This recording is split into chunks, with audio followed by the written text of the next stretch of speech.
আসসালামু আলাইকুম। আমার আজকের আয়োজন দেশি মুরগির মাখা মাখা লাল ভুনা। এখানে আমি মুরগি ধুয়ে পরিষ্কার করে নিয়েছি। এখন একে একে সব গুঁড়ো মশলাগুলো দিয়ে দিব। দিয়ে দিচ্ছি মাংসের মশলা, হলুদ গুঁড়ো, মরিচ গুঁড়ো, লবণ, জিরা গুঁড়ো, ধনিয়া গুঁড়ো, একটু সরিষার তেল।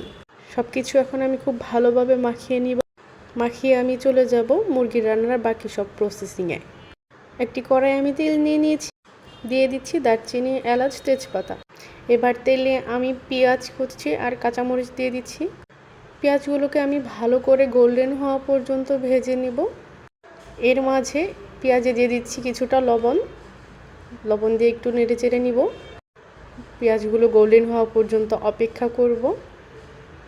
এই তো পেঁয়াজ একটু গোল্ডেন হয়ে গেছে।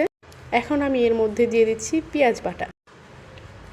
এরপর আমি দিয়ে দিচ্ছি জিরা বাটা, আদা রসুন বাটা। এখন এগুলো ভালোভাবে নেড়েচেড়ে মিশিয়ে নেব আর কিছুক্ষণ সময় নিয়ে মশলাগুলো ভেজে নেব। এই তো আমি ভালোভাবে নেড়েচেড়ে মিশিয়ে নিচ্ছি, ভেজে নিচ্ছি।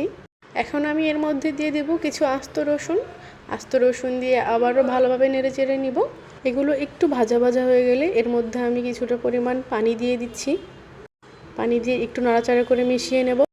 এরপর আমি এখানে একটুখানি ধনিয়া গুঁড়া আর জিরা গুঁড়া দিয়ে দিব।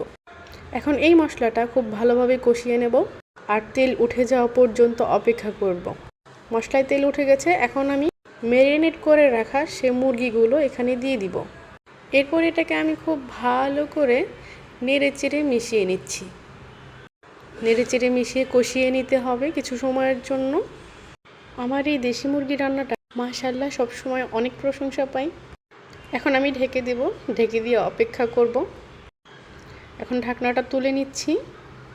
দেখতেই পাচ্ছেন অনেক সুন্দর কালার এসেছে। এখন আমি খুব ভালো করে নেড়েচেড়ে মিশিয়ে নিব। মাংস যত কষানো ভালো হবে তত বেশি মজা হবে। এখন আমি এর মধ্যে দিয়ে দিচ্ছি কিছু আলু দিয়ে খুব ভালোভাবে আবারও নেড়েচেড়ে মিশিয়ে নেব। এখানে আমি কিছু আলু দিয়ে নিয়েছি, আপনারা চাইলে নাও দিতে পারেন। এখন আমি আবার ঢেকে দিচ্ছি।